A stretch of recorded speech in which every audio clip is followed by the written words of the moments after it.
commencer. Bon, ben, déjà, merci beaucoup d'être venu, aussitôt. Moi aussi, ça a fait mal. Et aujourd'hui, du coup, je vais vous faire une petite conférence sur mon travail, sur comment j'ai réussi à être indépendant et vivre de ma passion grâce à un outil que vous connaissez peut-être, Internet. Et du coup, je vais vous parler du coup de ma chaîne, qui s'appelle donc Atom. Donc ça, c'est mon petit pseudo sur Internet. Sinon, moi, je m'appelle Eric.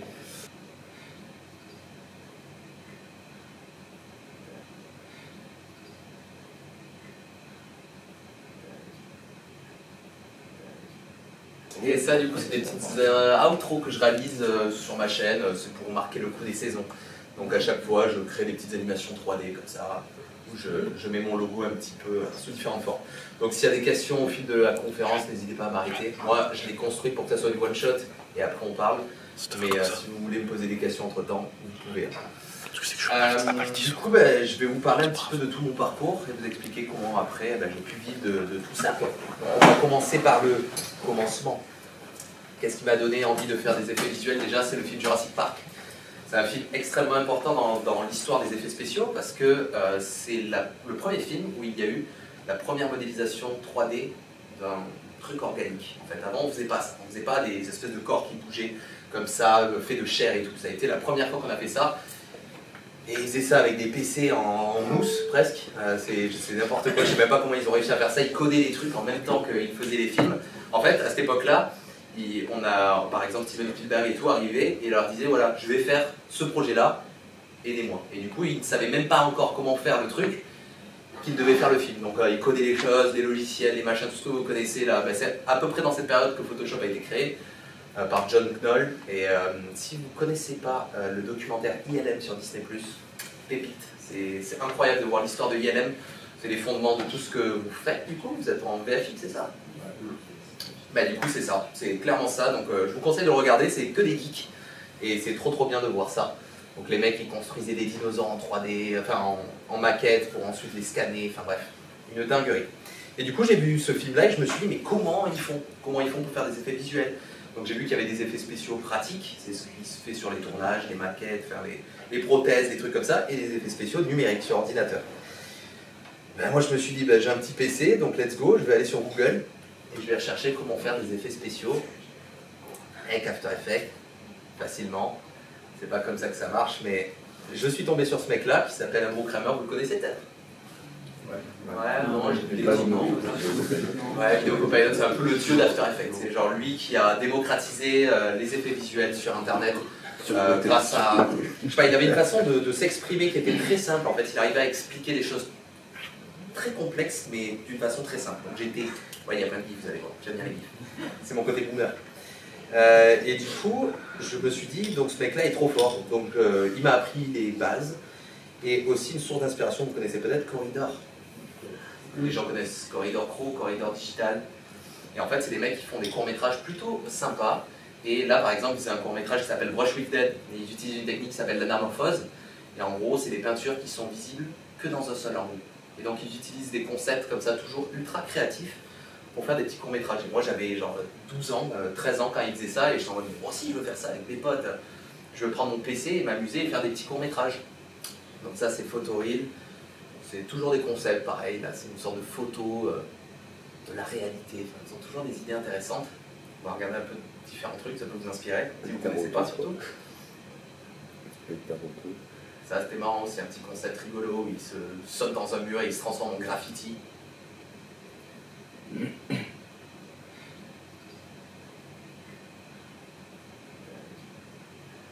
Là c'est que de la 2D, de la simulation 2D, c'est trop bien.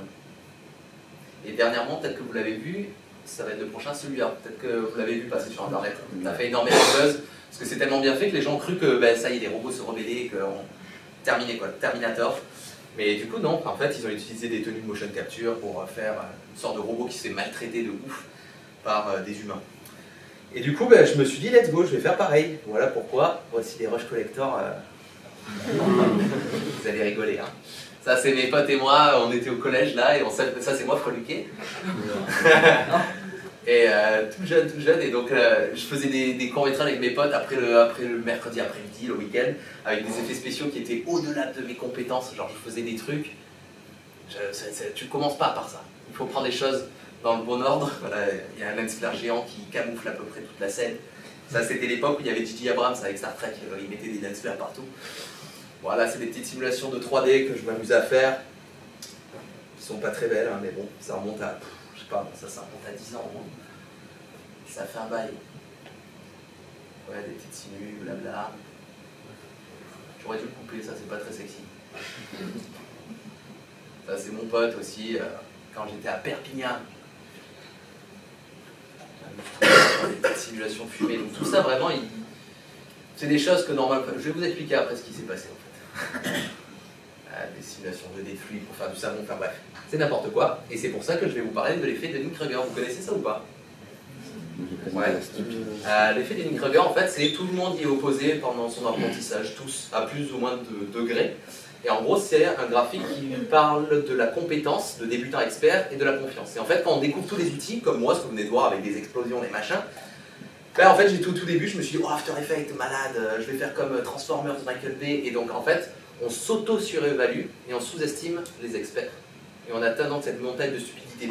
Tous les effets spéciaux que vous venez de voir, là, j'étais dans la montagne de stupidité. Ça veut dire que j'avais des fondements très fragiles dans toute la post-production et tout, mais je voulais quand même faire des dingueries. Et c'est pour ça que vous êtes dans une école et vous avez des profs qui normalement vous font redescendre et vous apprennent des bases et vous font apprendre des choses étape par étape. Ça sert à ça surtout une école, ça sert à pas trop vous enflammer. Et du coup, ben, moi j'ai été dans la montagne de stupidité pendant très longtemps parce que j'étais autodidacte, moi je suis autodidacte.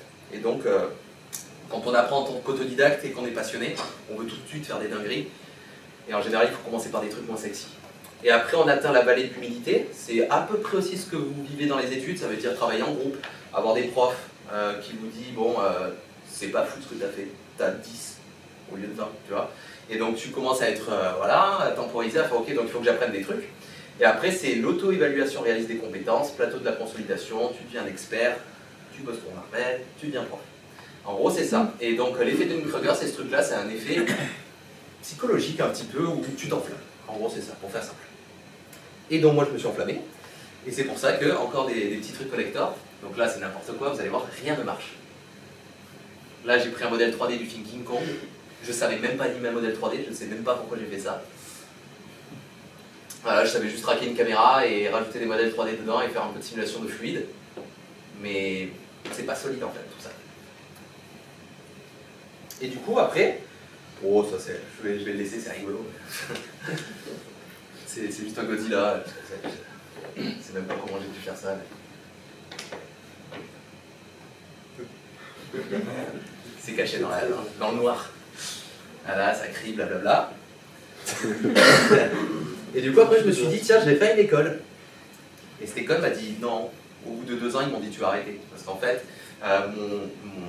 ma façon de travailler très autodidacte m'a fait être une sorte d'électron libre et avoir mes méthodes. On me donnait un travail et je disais, ah, c'est ça ta méthode, moi je te le fais en 3 fois moins de temps grâce à ces trucs-là. Et ça, ils n'aiment pas trop. Quand tu bosses dans une production à grosse échelle comme Marvel et tout ça, tu as une pipeline, tu dois la respecter de A à Z, et si tu fais un truc de travers, bah, ça nique tout en fait. Et moi, en fait, je travaille pas comme ça. Moi, je travaille avec mes méthodes et pour mon but. Et du coup, ils m'ont dit non. Et alors, je me suis dit, mais comment je vais faire du coup? Comment je vais faire pour vivre de ma passion? Parce que bon, j'ai pas envie de travailler à leur méthode. Donc, comment je fais? C'était quoi l'école? Comment? C'était quoi l'école? L'école, c'était Artefix. Et donc, je me suis dit, eh bien, je vais faire ma chaîne YouTube. Le rêve que j'avais depuis que j'ai 12 ans. Donc, des courts-métrages comme Corridor Digital, de la vulgarisation comme Andrew Kramer, créer une communauté française, j'ai un Discord où on échange un petit peu, on se donne des conseils, on évolue. Et une sorte de motivation pour essayer de motiver les gens à essayer de faire ce métier-là qui est super cool et montrer aux gens que sur un ordinateur, on ne joue pas qu'à CSGO. On peut faire aussi de la 3D et des trucs trop cool. Voilà pourquoi, juste pour vous motiver peut-être les personnes qui ne sont pas abonnées à ma chaîne, je vais vous faire un mini tuto. Un mini tuto express, c'est pas des effets spéciaux parce que ça prendrait trop de temps de vous faire un tuto sur ça. Mais du coup, je vais vous faire un petit tuto sur comment faire cette animation-là avec un logo. Et donc, je vais vous montrer comment faire ça avec After Effects. Ça va être très rapide, hein, très express. Donc n'hésitez pas à poser des questions. Ok, on est dans After Effects. Pour faire cet effet de logo, je vais donc importer déjà mon logo et je vais importer une texture. Une texture que j'ai générée avec un logiciel qui s'appelle World Machine, qui permet de faire des maps de déformation pour des terrains. Le problème avec cette texture, c'est qu'elle n'est pas infinie. Et du coup, on peut rajouter un effet qui s'appelle Motion Tide ou juxtaposition directionnelle en français, et on peut l'étendre. Et comme ma texture est raccordable, on appelle ça raccordable en 3D, et ben, du coup, je peux faire une sorte de texture infinie. Et ensuite, je vais utiliser un effet qui s'appelle Compound Blur ou flou de composite, et qui va flouter en fonction d'un autre calque. Et là, en l'occurrence, c'est ma texture. Comme vous pouvez le voir maintenant, mon logo est flouté en fonction de ma texture qui est comme ça. Je vais augmenter encore plus cet effet Motion Tide, vous allez voir, regardez, hop, maintenant, j'ai une sorte de texture qui peut s'étendre à l'infini, alors que pourtant ma texture a des limites. Et maintenant, pour donner vie un petit peu à cet effet, je vais faire une sorte d'animation dans la position, bon ça vous savez, hein, c'est basique. Et du coup, maintenant, on peut voir que, hop, comme ça prend la luminosité de ma texture bouge et donc le flou aussi bouge. Pour donner vie à cette texture, je peux lui donner un effet qui s'appelle Turbulence Displace. J'utilise en anglais. Je mets une petite expression dans l'évolution qui s'appelle time multiplié par 200 et en gros ça va faire bouger l'option d'évolution de 200 chaque seconde à l'infini. Les expressions c'est plutôt cool dans After Effects. Et du coup maintenant vous voyez que mon logo, enfin ma texture bouge un petit peu. Et donc maintenant, After Effects est lent, du coup je vais passer ma composition de 30 images par seconde à 24 pour économiser un petit peu, vous connaissez After, il est chiant. Et du coup maintenant, hop, j'ai mon petit truc qui bouge comme ça et qui donne un effet un peu vivant. Mais on peut lui donner quelque chose d'un peu plus intéressant avec un effet qui s'appelle Displacement Map ou dispersion en français. Et là, vous voyez que maintenant, je peux reprendre ma texture encore une fois, mais là, il y a un petit problème, c'est que c'est mon logo qui bouge et pas forcément ma déformation. Voilà pourquoi je peux faire une copie de ma texture et normaliser ces noirs. Ça m'a pris 10 ans à le savoir. Et en gros, si on normalise des noirs dans 50 nuances degrés, c'est marrant de dire ça, 50% de nuances degrés, voilà. Du coup, on peut voir que maintenant, c'est la déformation qui bouge et pas le logo. Et ça, c'est trop cool. Et donc maintenant, si on fait play, on a mon logo qui se déforme grâce à la texture. Donc maintenant, il est flouté et déformé. On va essayer de lui donner un effet un peu plus stylé plutôt que ça. Donc je peux rajouter un effet qui s'appelle CC Glass qui est trop cool. Et pareil, je prends ma texture et ce que ça va faire, c'est que ça va créer une sorte de relief. Comme si c'était sous une couche de glace. C'est de l'expérimentation. Donc je ne sais même pas dire ce que c'est, mais c'est comme ça. On peut le voir, tac, trop bien. On peut gérer la lumière, c'est trop cool. Et ensuite, je peux rajouter un effet de glow. Moi, j'adore le glow, j'en fous partout. Et donc, le glow d'After Effects de base est nul. Donc, moi, j'utilise Optical Glow, un petit plugin par Red Giant. Et du coup, maintenant, on a un effet plutôt sympa de glow. Ça va vite, hein, je sais. Mais bon, vous me poserez des questions si vous voulez après sur ça. Et donc, après, ce que je peux faire, c'est rajouter une couleur. Et pour ça, je vais créer un nouveau solide avec un effet de dégradé. Et je peux faire deux couleurs, par exemple bleu, rouge. Et je peux bouger son point d'entrée et point de sortie, c'est un dégradé, et je vais changer son mode de fusion en mode incrustation. Et maintenant, je peux avoir cet effet de couleur un petit peu sur mon logo. C'est une technique assez simple pour colorer des dégradés. Et là, comme vous pouvez le voir, il y a un petit souci aussi de trame. Ça arrive souvent dans les compositions où il y a beaucoup de dégradés de couleurs comme ça. Et bien pour ça, en fait, j'ai mis aussi 10 ans à le savoir, autodidacte, encore une fois, on n'a pas des profs qui nous conseillent. Du coup, il suffit de rajouter du grain. Donc si vous avez un problème comme ça sur vos images de trame un peu comme ça qui se voient, même si vous êtes en 32 bits, enfin bref, du coup, vous rajoutez un petit peu de grain et maintenant, on a cet effet lisse dans nos dégradés et pas cet effet de trame. Ensuite, je peux reprendre ma texture, l'agrandir, rajouter un niveau, rajouter un effet de bokeh pour avoir une sorte de fond, premier plan, je ne sais pas trop où il se trouve, ouais, premier plan, parce qu'il y a du bokeh du coup très fort. Et du coup, maintenant, j'ai ça. Et encore une fois, on peut expérimenter, bouger la texture, rajouter plus de flou, rajouter des contrastes. Et voilà, maintenant, du coup, on a cet effet de logo. Juste avec un logo et une texture. On peut faire 1 milliard de trucs dans After Effects, c'est trop bien, même s'il est codé avec le cul. Et donc, j'ai fait ma chaîne. Ça, c'est ma première vidéo terrible, regardez-moi ça. Là, j'ai un gras sur l'écran à gauche, c'est mes notes. C'est n'importe quoi, il n'y a pas de cadre, c'est très moche. Et du coup, ça, c'était 5 plugins essentiels pour After Effects en 2017. Element 3D, là-bas, un petit court-métrage avec mon ami Paul, Mario Kart dans la vraie vie. Ça, c'est un peu plus récent. Et donc, voilà, c'est toujours les mêmes bases. Hein. Corridor Digital avec Kramer, je m'inspire de ça dans la façon de faire, mais à ma façon et en version French. Et du coup, j'ai eu la chance, grâce à cette aventure YouTube, de rencontrer Andrew Kramer au Vidéo Copilot Show. Ça se voit à ma gueule, hein, je suis trop content.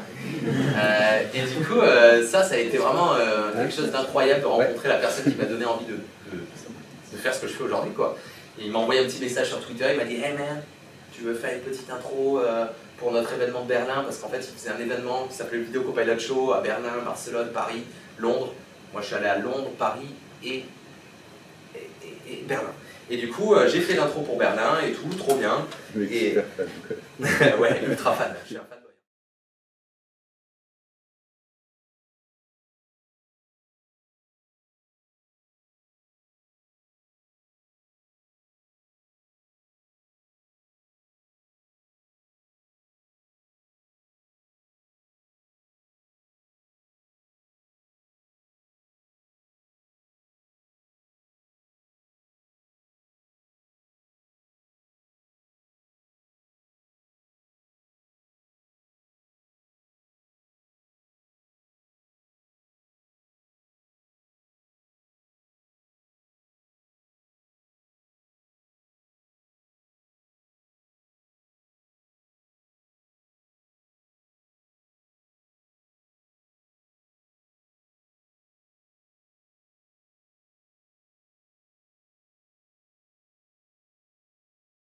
Et du coup, ben, voilà, donc si je peux vous donner un conseil, si un jour vous pouvez rencontrer une personne qui vous inspire, faites-le parce que ça fait quelque chose. Surtout que lui, c'est un Américain, donc la mentalité américaine, c'est pas du tout français. Hein. Moi, sur Internet, je côtoie énormément du coup, de personnes, d'artistes et tout. Et la mentalité française, qu'on se le dise, c'est nul. Franchement, dès que tu parles un peu de thunes, bam, c'est rédhibitoire. La motivation, c'est pas pareil, c'est chacun un clan, comme ça et tout. Lui, je l'ai rencontré, il était là, ah, ça va. J'avais l'impression qu'on allait retourner le monde ensemble. Bon, après, il m'a snobé, mais quand même, c'était cool. Il revient d'ailleurs, pour les personnes qui le connaissent, il va revenir là. Je sais que ça fait 2 ans qu'il n'a rien fait, mais il revient. Et donc, j'ai rencontré aussi un gars qui s'appelle Opsimo, à Montpellier. Un jour, je suis allé à un concert, je ne sais pas si vous connaissez French 79. Ouais, on était je Fontaine, mais quand même. Et du coup, en première partie, il y avait ce mec Opsimo. Et au final, j'ai tellement plus kiffé la première partie que le concert que je lui ai envoyé un message. Je lui ai dit, mec, trop bien, trop fou, j'adore ta musique et tout, trop cool, j'aimerais bien bosser avec toi, tu vois. J'ai un peu de 3D et tout. Et lui il me dit, oh regarde, bah, je connais ta chaîne, donc vas-y, viens, on travaille ensemble. Et donc on a un peu parlé et tout, il est venu chez moi. Et donc on a bossé ensemble, et maintenant c'est un pote et tout. Donc ça, c'est des rencontres grâce à YouTube. C'est justement ça que je voulais vous expliquer, c'est que YouTube, c'est un outil où on est vu, machin, mais ça peut donner des opportunités comme ces deux-là que je viens de vous montrer. Petite anecdote aussi, ça, la pochette d'album pour Club Memories. Donc c'est un modèle 3D qui vient de Mixamo, c'est un truc tout naze. Mais à cette époque-là, je ne savais pas encore comment mettre des textures sur des objets. Ça remonte il n'y a pas longtemps, hein, je vous l'ai dit, j'avais des bases très nazes, très minces. Donc en fait, pour mettre le logo sur l'objet 3D, j'ai utilisé l'effet CC Glass que j'ai utilisé tout à l'heure pour rajouter cette petite épaisseur comme ça sur mon logo. Ben, en fait, j'ai utilisé CC Glass, c'est de la 2D au final. Et donc, est né le clip Club Memories. Et comme ils avaient zéro budget, zéro temps, et que je le faisais juste parce que voilà, je voulais les aider, ils m'ont donné cette idée de faire un clip sur post-Covid, en mode les boîtes de nuit sont fermées, donc il faut se rappeler de ça. Et donc je leur ai dit, vous n'avez pas de budget ni rien, on ne va pas faire animer des persos, on va faire vibrer les lumières au rythme de la musique, et c'est ce qui va rythmer le clip. Et donc c'est comme ça qu'est né le clip Club Memories, qui était une bonne expérience. Pour vous expliquer une petite anecdote, pour vous dire que je suis un schlag, j'avais à peu près 1 mois et demi pour le faire. J'ai rien foutu pendant 1 mois et 4 jours. Et donc j'ai fini le clip en genre 5 jours, grand max, 4 jours. Tout le clip. Ils m'ont dit, hey gars, il faut que ça soit fini pour vendredi, t'en es où? J'ai fait un plan, et donc j'ai dû tout faire rapidos. Ça a été 4 jours très intenses. Donc ça, c'était marrant. Et donc, après, j'ai continué ma chaîne YouTube. Là, on voit qu'il y a un petit glow-up sur l'éclairage, sur les machins. Et donc sur ma chaîne YouTube, après, j'ai compris que j'avais des bases très minces. Donc c'est pour ça que je fais des projets comme ça, comme l'ascenseur de Shining de la Houdini. Là, c'était un projet avec Squid Game, donc je voulais apprendre à faire de la motion capture. Donc j'ai pris une technique, une tenue qui s'appelle Pixels. Et du coup, j'ai fait de la motion capture comme ça. Donc ça, c'est moi dans mon salon qui fait... c'est rigolo. Et du coup, voilà, c'était juste pour... je prends des projets. En fait, ma chaîne YouTube, au final, j'ai de la chance, je vis pour me former. Je vis de ma passion. Ça, j'explique aux gens à quoi ça sert un track marker, que c'est des points de contraste pour faire du tracking. Ça, c'est un logiciel qui s'appelle 3D Equalizer. Après, j'ai fait un casque, puisque c'est la rotopologie, le dépliage UV. Donc, j'apprends en fait, et je transmets ce que j'apprends. Ça, c'est Substance Painter, un logiciel que votre professeur connaît, qui permet de faire des textures un petit peu 3D comme ça. J'explique à quoi ça sert une Chromeball sur un tournage, il y en a tout le temps. Ça sert à orienter un panorama HDRI sur les tournages, comme ça on a le même éclairage dans notre scène 3D. Ça, c'est une charte de couleur Macbeth, c'est pour unifier les couleurs tout au long d'un film, parce qu'il y a beaucoup d'entreprises qui travaillent sur des films. Puis j'ai rencontré des abonnés ultra talentueux, avec un abonné qui s'appelle StoryX, que j'ai envie de faire mon propre corridor digital. Donc il est très bon en 3D avec Blender. Et du coup, il m'a fait des espèces de tentacules. Et moi, après, ma partie, c'est le compositing, c'est les intégrer pour que ça marche bien au niveau des ombres, de l'éclairage, des couleurs et tout ça. Donc les effets visuels, c'est un travail d'équipe. Vous ne pouvez pas tout faire tout seul. Ça, c'est mon meilleur ami, Paul. Lui, il a continué les études, il ne s'est pas fait virer. Et maintenant, il bosse chez Marvel. Et son premier taf chez Marvel, c'est Spider-Man No Way Home. Et cette petite plaque d'immatriculation, enfin d'immatriculation, non, pas du tout, cette plaque d'égout, eh bien en fait, il a mis 2 semaines juste pour faire les textures. Son travail, ça a été juste de faire des textures de la plaque d'égout. Pas l'animation, pas la modéliser. Donc c'est pour vous expliquer qu'à Hollywood et tout est extrêmement fragmenté. C'est pas ah mais je veux me charger de ce plan. Non, ça marche pas comme ça. Toi tu fais que la texture, ça prend 2 semaines et encore, on peut y repasser dessus. Et en gros, pendant 2 semaines, on lui disait, il a 2 réunions par jour et on lui dit plus de salissure, moins de salissure. Plus de salissure, moins de salissure. Pendant 2 semaines. C'est son premier nom. Donc voilà, pas fou. Bon, après, il a fait des trucs un peu plus intéressants, machin, mais voilà, ça met un petit goût amer. Et c'est pour ça que je veux pas, personnellement, je veux pas travailler là-dedans. Et c'est pour ça que je pense que je me suis fait virer de mon école parce que je peux pas faire ça. Je deviendrais fou, comme dans Shining.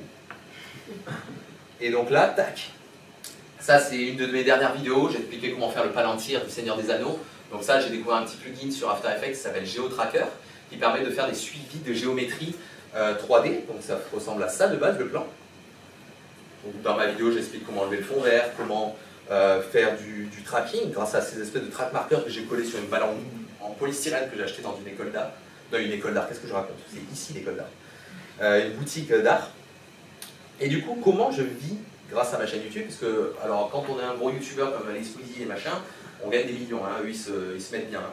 Il y a quelques apparts à Paris, le Squeezie. Et du coup, moi, je vis grâce à mes sponsors, du coup. Je dis, là, c'est une petite image que j'ai faite pour Noël dernier, où je voulais remercier et un petit peu faire la lèche à mes sponsors. Et du coup, ben, je travaille avec des gens comme Adobe, Nvidia. D'ailleurs, pour les personnes qui connaissent un peu les cartes graphiques, je reçois la 4090 la semaine prochaine. Là. Je vais les coupler à mes 3090, ça va envoyer du lourd. C'est pour ça que j'ai pu faire un clip en 4 jours. Et du coup, bah, je bosse avec Netflix aussi. J'ai parlé de la série Love, Death and Robots, je ne sais pas si vous connaissez sur Netflix, qui est trop cool. Donc voilà, je suis allé voir des mecs de chez Unity Image, c'est une boîte à Paris, ils sont très très forts. Et je bosse avec, pareil, des constructeurs de PC. Bon là c'est Arous, mais maintenant je suis chez MSI, donc voilà. Et aussi, je voulais conclure avec un petit truc intéressant. J'ai bossé sur le clip des LG. Je ne sais pas si vous connaissez ces 3 meufs qui font des reprises et tout. Et à la réal, c'était Rémi Gaillard. Et je vais vous raconter comment j'ai pu travailler avec Rémi Gaillard. Vous allez voir, l'anecdote est sympathique. Celle-là, elle sera peut-être coupée dans la vidéo. Non, je sais pas. Donc, tac. Donc, c'est cool. Voilà, c'était de refaire un peu les effets de Retour vers le futur. Donc, ça, en fait, je l'ai fait pendant ma convalescence. Je me suis fait opérer du dos, là, il y a quelques mois. Et donc, ça m'a permis de un peu reprendre le fil du travail. Et donc, comment j'ai bossé avec Rémi Gaillard, ça c'est ma petite fière photo avec le qui. Et du coup, je ne vais pas montrer d'autres images de mon récit que je vais vous raconter, vous allez comprendre pourquoi. Mais en gros, il y a 7 ans à peu près, 7-8 ans, je suis contacté par un mec. Enfin, non, c'est moi qui contacte un mec parce qu'il avait posté sur un groupe Facebook de 48 heures de film, je ne sais pas si vous connaissez. Voilà, en 48 heures, il faut faire un film, c'est des contraintes de temps, c'est super intéressant. Et il recherchait un mec pour faire des effets visuels. Moi, je viens de me faire virer de mon école, je suis bah, vas-y, je tente, je prends du travail là où il y en a. C'était gratuit en plus, donc je le fais quand même. Ça se passe bien, je fais des petits plans et tout, puis il me recontacte au fil du temps, des années, j'ai fait un court métrage, un moyen métrage, machin, en plus rémunéré. Et puis un jour, il me téléphone, comme ça, il bégaye un peu, il me fait ah, tu serais dispo samedi, 15h, à Montpellier, machin. Je fais bah oui, mais je le sentais gêné, je lui dis pourquoi t'es gêné et tout? Ben, j'ai besoin de toi pour des effets et tout. Mais je fais quoi, dis-moi? C'est un film d'Orcel. C'est un film porno. Et je fais ok, mais pourquoi pas. Donc il avait besoin d'effets spéciaux sur un film où il y a une machine à remonter dans le temps, parce que le film s'appelait La machine à déboîter. Donc c'était marrant, mais en vrai ça peut faire rigoler et on apprend beaucoup de choses sur des tournages de films X du coup, parce que par exemple, quand il y a un scénario, du coup, les fameux films avec des scénarios avec les répliques, sur le tournage c'est cringe. Et du coup, il y a 2 équipes. Il y a l'équipe où, voilà... et il y a l'autre équipe. Il y a l'autre équipe où c'est la partie scénario, parce que bon, quand il y a les... Voilà, on fait une équipe réduite. Il y a 3 personnes sur le tournage. Il n'y en a pas 20 qui sont comme ça en mode... Ah, ok. Et donc, je fais ok, je le fais, ça se passe, voilà, j'ai fait des petits effets spéciaux. C'est pour ça que je ne monte pas les images, vous avez compris? Parce que l'école va pas être contente. Et du coup, bah, c'était cool. Et après, quelques années plus tard, du coup, je reçois un petit message sur Facebook, Rémi Gaillard, je sais mais qu'est-ce que... Et je l'avais demandé, je crois, en ami quand j'étais au collège, je me disais, oh, Rémi Gaillard, vous avez faire Facebook, tu vois. Et du coup, il me envoie un message, mais tu m'as demandé un ami il y a combien de temps? Je dis, bon, je sais pas, 15 ans. Et du coup, il me dit, bah voilà, il y a un machin qui m'a mis en contact avec toi, viens, on travaille ensemble sur ce clip-là, bam, et donc j'ai assisté au tournage. Et maintenant, on est même potes, c'est trop cool, quoi. Donc c'est pour vous expliquer que même une rencontre sur un groupe Facebook d'un projet gratuit peut vous catapulter 7 ans plus tard sur une production avec un mec ultra connu de fou. Donc chaque contact est important, en fait. Le monde est fait de contacts, donc ne soyez pas renfermés sur vous-même. J'ai été trop longtemps renfermé sur moi-même et c'est ce qui m'a fait faire sur place pendant trop longtemps. Donc expérimentez, voyez des gens, même si c'est gratuit, parfois on a choisi un métier artistique et parfois on ne peut pas gagner 10 000 balles d'un coup. Même si la post-production ça gagne bien. Hein. Donc si vous travaillez dans la post-prod, en freelance et tout, c'est sympa. Donc c'est sur ça que je conclue et du coup, ça c'est un petit QR code. Si vous voulez, je sais pas, avoir mon Discord, me rejoindre sur mes réseaux sociaux et tout, vous pouvez le flasher. Et aussi pour essayer un petit peu de gratter des abonnés et vous motiver à flasher ce code. Dans le tuto, j'utilise un pack de textures. Si vous le flashez, vous aurez un lien de téléchargement pour télécharger les textures. Et là, bizarrement, tout le monde va sortir. Donc voilà, merci beaucoup de m'avoir écouté. Maintenant, place